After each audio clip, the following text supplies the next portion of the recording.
As you listen to the sounds of nature, you come through and awaken in that energy. You accommodate that focus. You hear the workers talking and laughing and pounding their wood. And you hear the kitchen. Sometimes you can even hear the kitchen women singing as they're doing their job. You see, everyone has a task. You want a chair? Okay. You may. You can't sit.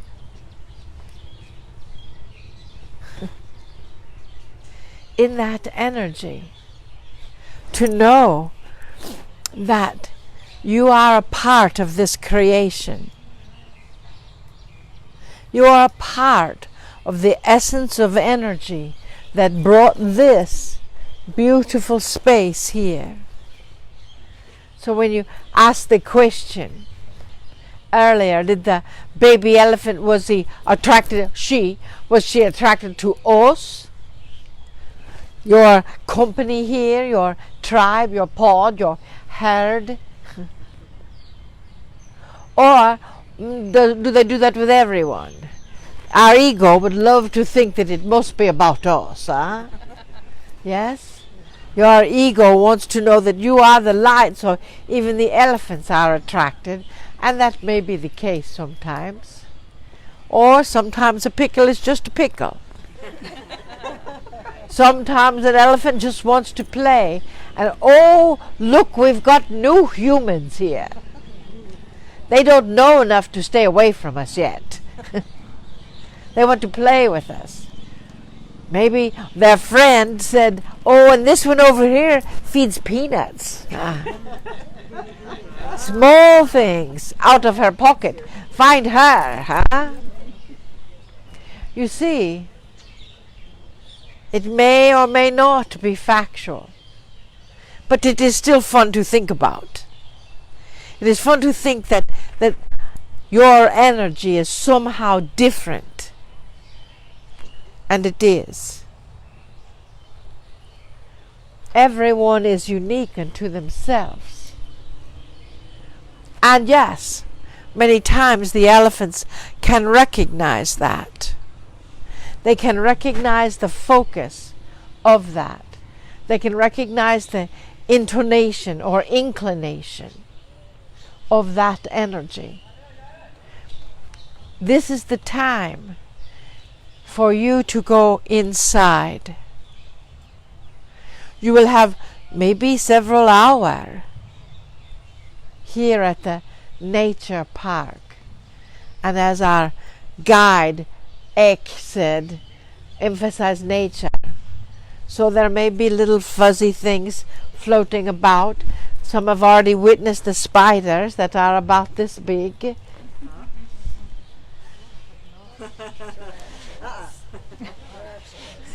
And the trail of elephants coming by the way with their mahout. You see, it is all perfect. In retreat, there comes a time when things, your creature comforts, are being a bit challenged. And you think, give me some food that I can recognize.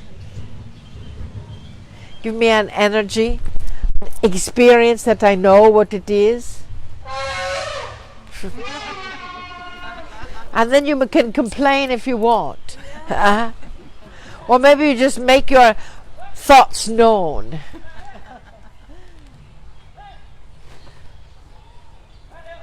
And then you get to go inside and ask yourself, what is it that is really important? What is it that your creature comforts really need? Is it truly so important to get a hairdryer? Is it truly so important to have a nice soft cushy bed? or lights on all night long. Huh? You see, this is your time for introspection. This is your time to look at your conscious action, which is the next step on the Eightfold Path. Conscious action. What are your actions and how do they represent themselves? Yesterday your actions were all about the shopping, huh? And then we held the world in our palms. You held the world in your palms. We will do that again, if that's all right. And if it's not, we will still do that again. And you'll get to ask yourself when you go inside, why is that not all right? There's action going on over there, eh?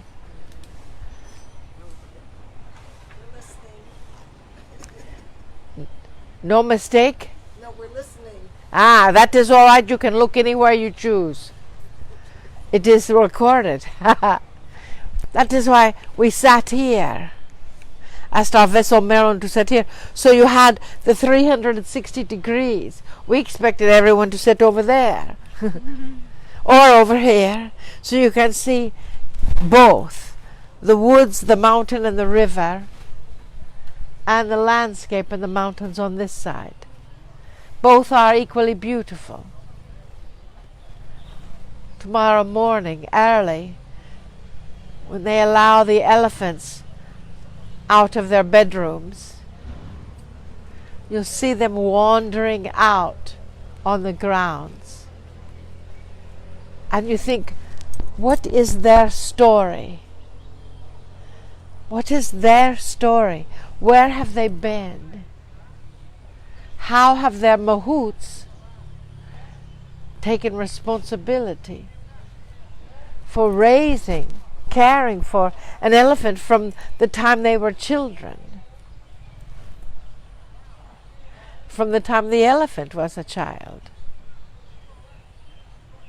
For you see, the elephants also have a respect for their mahouts.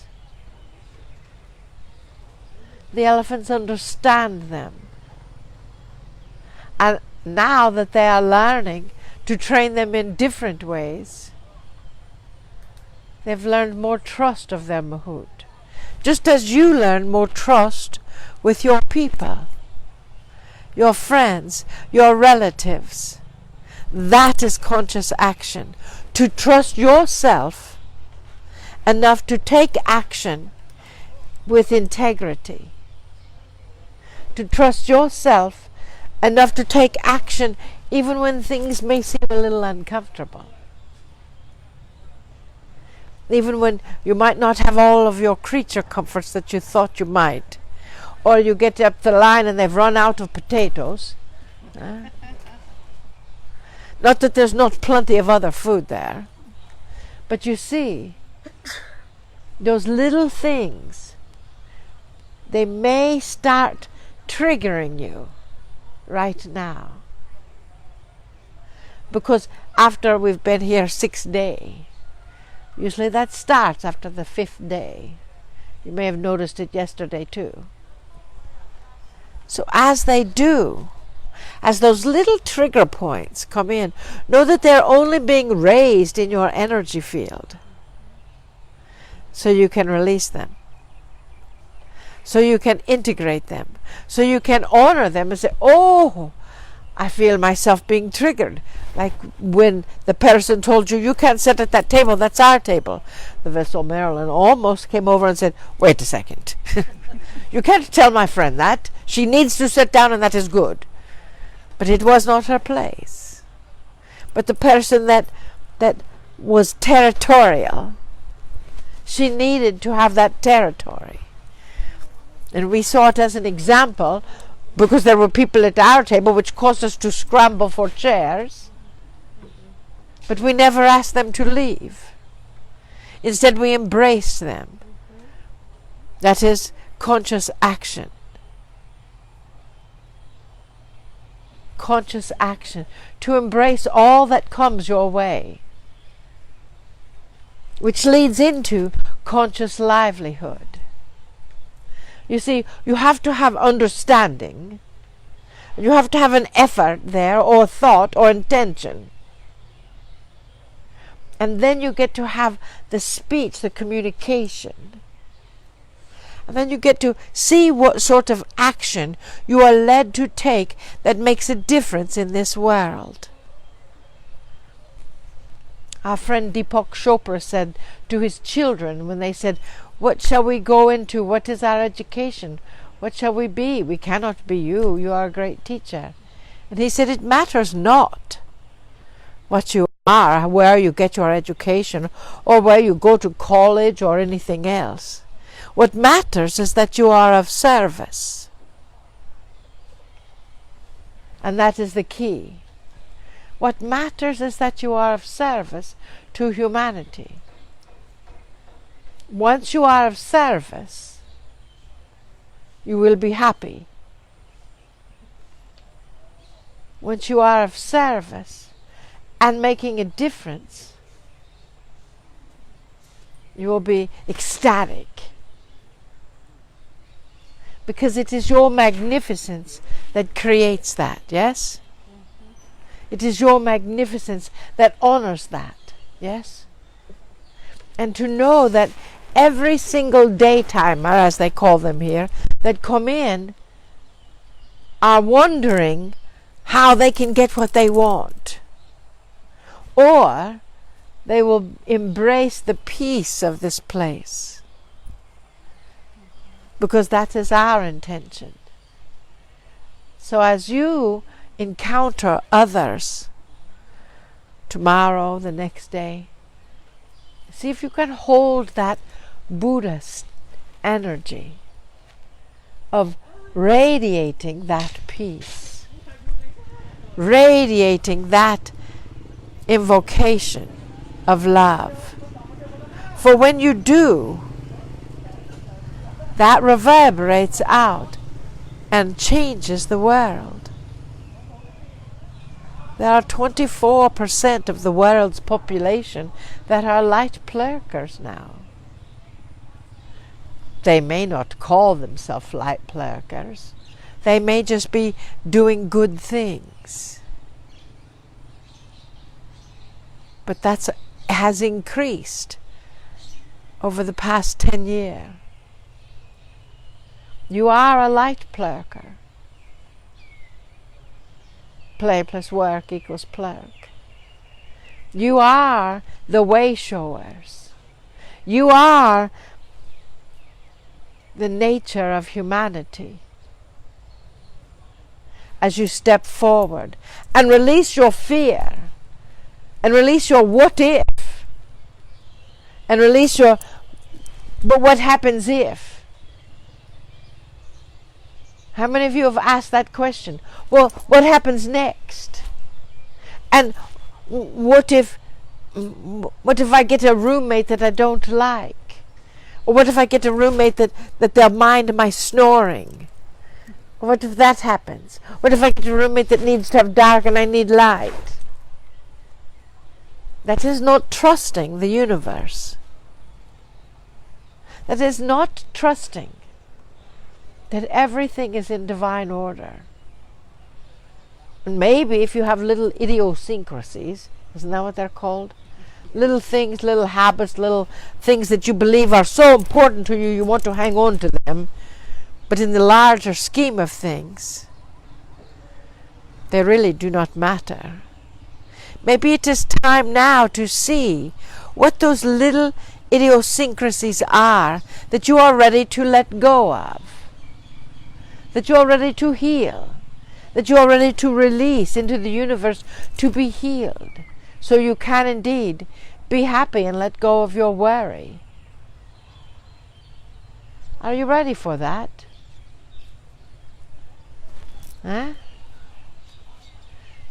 Are you sure? Working on it. You're ready. You're ready. You are ready. Take a deep breath. and change your bracelet. Because we know you are ready, but your habit is not to think you are. Yes. And we know many of you did not wear your bracelets out here, and our thought is, why? Have you developed that perfection, eh? Well, that's all. Marilyn has been wearing bracelets for many years, and she still changes them. So see if you can indeed catch yourself when you're worried about something that has not happened yet. Because when you worry about something that has not happened yet, you're actually creating it. And worry is contrary to divine order and divine trust. Worry is the opposite.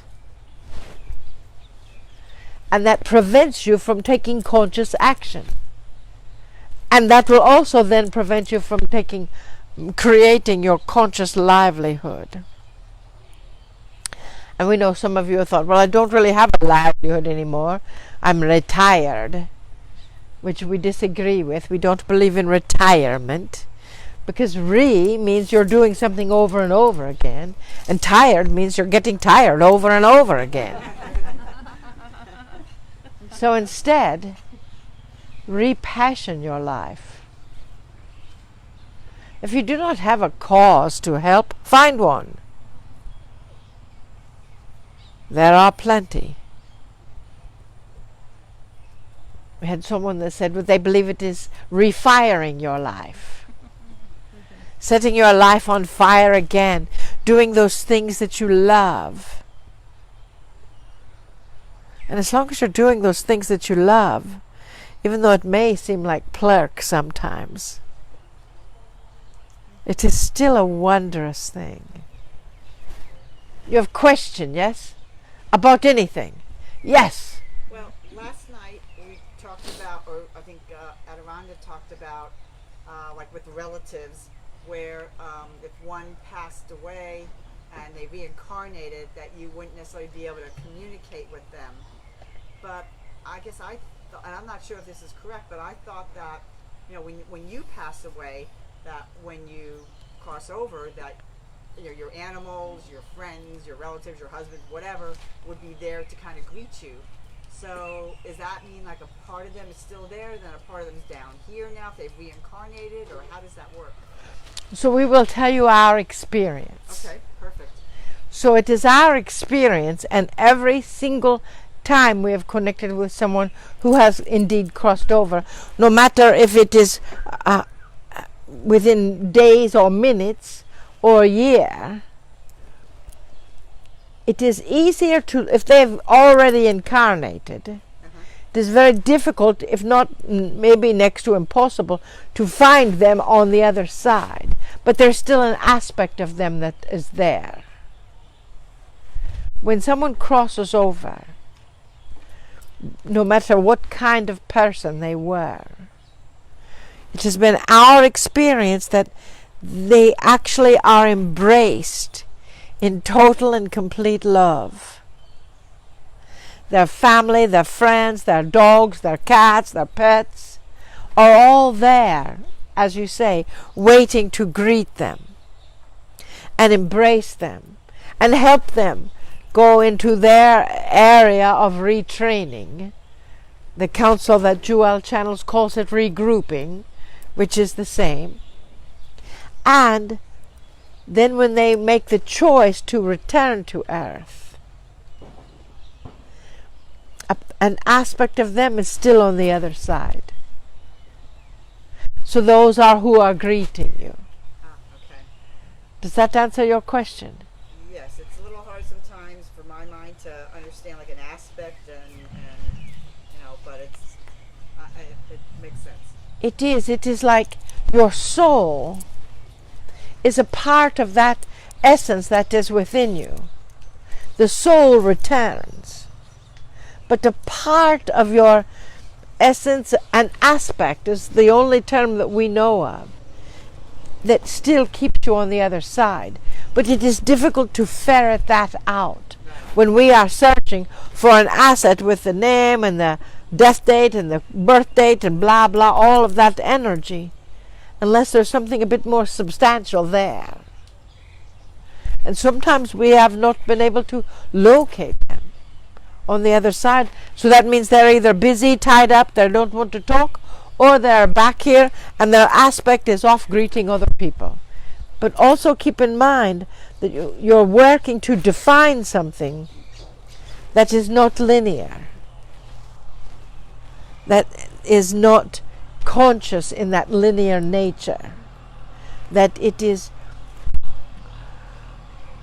And the interesting thing that we have found is that it depends on your belief system as what your afterlife looks like. It depends upon part of your belief system. Now, if your belief system is that you're punished and going to hell, you will be very surprised because you are not. That is fine. It is good work, It is not, you're not punished. There is no hell, except the one that you create right here. So, in that aspect, everyone we have connected with on the other side has the same experience of being greeted by family and friends and loved ones. If you had a child and lost that child as a baby, that child will also greet you. As a baby? Sometimes they see them as a baby, sometimes they do not. It is their own perception. He's going across the river. He's gathering water, maybe for the mud puddle. For the night. Good information. Is there a way to find out if somebody has crossed over, whether or not they have reincarnated or not? You're going to have to repeat the question. Yeah, wait until there's This may be the time for meditation, Just sit in the stillness and give him the energy of where he is going with that bucket of water. Right there, dumping it on the mud to make those elephants happy. What a great job, eh? That's it. Done. So at 5 o'clock they go get the water and dump it on the dirt. Every day. Maybe so. So when you come back, do you carry your personality you've had in this life? Does that continue on to the next time? Repeat the question. When you come back, the question was, when you come back, do you carry a personality? This time and time. We believe you do carry traits of that person. It is not the same personality. It's not necessarily always the same looks. You can look at, if you know who you have been in a previous lifetime, you can see similarities in the personality, in the habits, in the experiences. But sometimes you may come back as an opposite gender. According to Cryon, those that are transgender or gay or whatever, they are changing from one gender into another. That's pretty cool. Yes, they are going through those lifetimes, and it may take 1 or 2 or 3 lifetimes to change from gender to another. And sometimes you know that you have been specific people, and if you can find that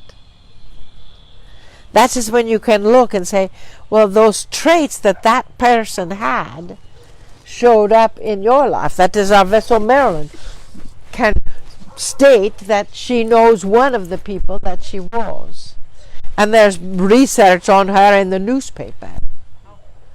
So, and she carries some of the same skills and talents. So we don't think it is exactly the same, but some of it is repeated until it is until you're evolving beyond what you were before. You see? Yes. Is it a continuation? Because I am a little bit different.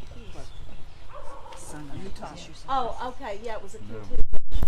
So it's not the same personality. It's not going to be Therese. Traits of Therese will come back. But then address the fact that in karma, you keep drawing certain people and souls to you to work out whatever lesson you were supposed to learn, and that karmic lesson that does keep coming back. And like in a relationship, you may have been together before in another lifetime. You know, maybe I'm female this time, maybe I was the male, so the female. But it's all because of that karma that you're having to work out together. Is that a lesson? Speak to that. There's many different definitions of what karma is. Do we have to repeat that? Many different definitions, and there are many teachers that will tell you that the karma has been obliterated for the world. There is no more karma ever. Woohoo! We don't call it karma. We call it evolution. And we believe, from what we have experienced through the Ascended Masters on the Council and the teachers that we have encountered, that you are given tasks to learn with each lifetime. And those same people are traveling with you through many lifetimes. And if you are angry with someone in this lifetime, then another lifetime they may be angry with you, and you may trade that back and forth until you resolve that. And that was what we call evolution. And once you evolve beyond carrying that old anger that is unexplainable, yes, then you don't have to do it any longer. And that is evolution. And then you will, when you have all those lessons done, then you will ascend and maybe become an ascended master yourself. But we believe that you continue to return because you still have things to learn. And as long as you have things to learn, you will continue to return either to Earth or some other planet. Now, is that karma? We do not know. Everyone's definition is different, and then you come to a teacher that says, well, you have resolved all of your karma. Boom, it is done. Wouldn't that be nice, huh? Easy peasy. We love that term. Easy peasy. But you see, that does not necessarily make it so. But you know people who are more evolved than others. So does that mean they have less karma, or they have resolved their karma? We say they have just evolved. They've grown wiser with each life. That is one of the reasons to go into your Akash. Is because you can check on the lives and says, okay, so I have this habit that I don't really care for about my life. So where did that habit start, and how do I heal it so I don't have to do it again? So is that how you define karma? Well, answers the question. Good. What goes around comes around. That is what the monk said. What goes around comes around. Do good, and then you will be done good. Yes? So, when yesterday, for example, when we had a blessing for the planet, Yes. this is one of the reasons why I love you, is because I feel my heart chakra is like a little rosebud, and it just blossoms and keeps blossoming and blossoming. So as an activator, my question to you is, it is very important for us to know ourselves, and we all have our dark past, right? But we want to activate our higher consciousness and our good side. So is there like yesterday, I love, this, and we feel the chi, and then put the little planet Earth in there and everything. So sometimes knowing, ourselves, we don't discount our past. It's a little maybe lead weight in there somewhere. Can we have some kind of ritual and like we blow it into a big red balloon and we tie the balloon off and it's, you know what I mean? It's sort of a ritual we affirm it, but we don't want to carry it anymore. Do you know what she's saying? Do you? It was very good. So there are rituals that you can do. When you go into your kosh, you can ask to have anything that no longer serves your highest good to come forward. And one of the rituals is to have it come forward, forgive it, forgive that situation, forgive yourself, say thank you, I love you, and then it seems to dissipate into 1,000 tracers of light. You can also open the chakras in your hands, connect with that energy, cross your left ankle over your right ankle, cross your left hand over your right hand, clasp them together, pull them in, which reverses the flow of energy around your body, and ask while you are there for the guides, your guides, to love you, honor, and protect you, and ask to have anything that no longer serves your highest good to raise to the surface. And you can even visualize that. It may look like strings or ropes or vines or contracts, or no matter what it looks like. Then you can ask yourself, well, what would it take to get rid of that? And if that gets uncomfortable, and you don't have to keep it like that, once you start the reversing flow, you can let your hands go. And you ask to be shown all of those past energies that no longer serve, that you're ready to be done with, and what they look like. And you can visualize the vessel Marilyn, visualize vines, ropes, strings, contracts, spells, blah blah, all that. And then she takes a chainsaw and chainsaws them out of her existence and disintegrates them all the way back to her root, right? Which leaves some holes in her energy field. And you always want to fill up a hole in your energy field with love, with peace, with joy, and be done with it. There's a ritual. Another ritual, they could go on and on. But you must find what works for you. You see? And some people need a ritual. Some people ask for that because their logical brain must grasp onto that. Yes? Some people do not. We teach classes on channeling and things like that. The vessel Marilyn does. And sometimes we do a download into the brain. And some people come away with a headache. And we tell them to circle that energy 3 times, grab a hold of the pressure, turn in the opposite direction and pull it out, and snap their fingers. And it works. Why?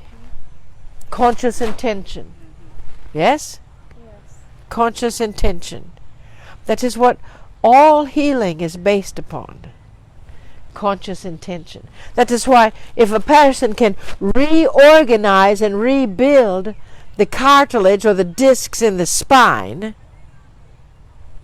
anything is possible. If you can take a glass of water and change the vibration just by saying I love you, so it freezes in different crystals than it was before, everything is possible. And that is what you are here doing. You see? That is what you are here doing, is you are finding your path to you. You're acknowledging your path to say, how am I of service? What difference am I making in the world? The vessel and the joy have taken a hold of a big mission, huh? You have taken hold of a big mission, huh? You have taken hold of a big mission, teaching responsibility to irresponsible people. Yes? Yes.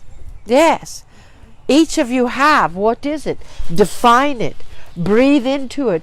Create it. Nourish it. Love it. Even if your mission may be to sponsor one person for the power of one program. Even if your mission is to come and work in a situation like this for 8 days or 7 days. Whatever it is perfect. Does that answer your question? Yes. Yes.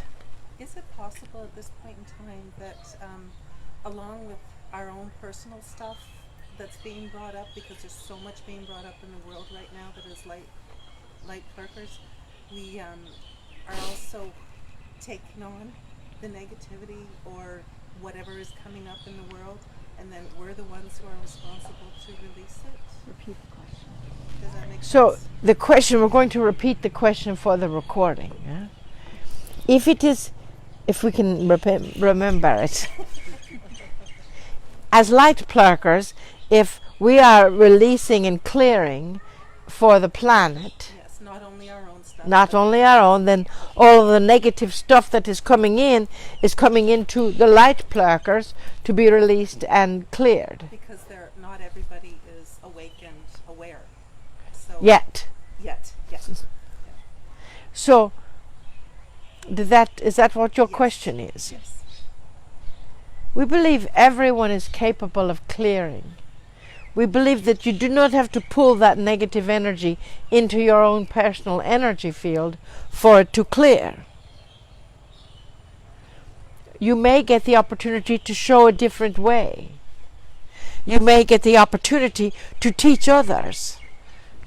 You may get the opportunity to sit across the table from someone, and when they say, oh, blah, blah, blah, blah, blah, tears and crying and all upset, to just hold them in a new space. That is clearing the negativity, even if it is one person at a time. But that does not mean it has to go through your body. How many of you are empathic? You do not have to pull anyone's energy into your own body any longer. Period. End of story. You do not have to do that. How many of you do not know what empathic is? Empathic is where you feel what other people feel. Oh, didn't know. I don't. I thought it meant something different. Sorry. An empath feels what other people feel, which means they may be a very good healing practitioner, because they know that you've got a pain in your knee because they feel that. Now, no longer do you have to feel that pain, even as an empath. You set your boundaries. You say, if whoever I come in contact with to heal or work with or blah, blah, blah. You know, when we use the term heal, that does not mean that we are the healer. The person who is receiving the energy is actually the healer, and the person giving the energy is the practitioner. You understand that? English is just so inadequate sometimes, but it's getting better. We don't have to change our bracelet on that one. You see, with that energy, the vessel Marilyn is extremely empathic. If you weep, she will weep with you. Makes no difference. She would go through a restaurant and come out with being ill because she would feel someone else's pain. And we said, you do not have to do that. Protect yourself in a bubble of protection and set your boundaries. And then, of course, our question is, but then how do I do Reiki? How do I do energy work on someone if I can't feel what they're doing or see where they go? And we asked her to just tap on the energy field where she is to work.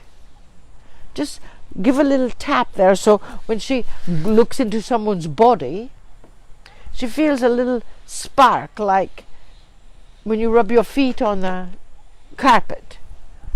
Or she'll actually feel a little tap. And when she feels that little tap, she knows, oh, this is where we need to work. Yet, you get the opportunity to raise your vibration and your frequency enough to be aware of that little tap.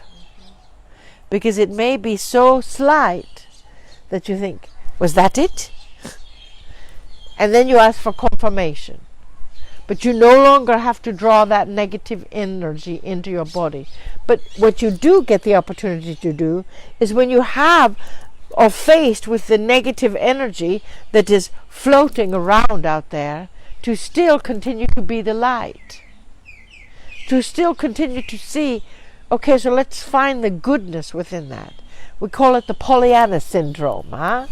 Find the good in everything. Play the glad game, yes? The gratitude game. You see?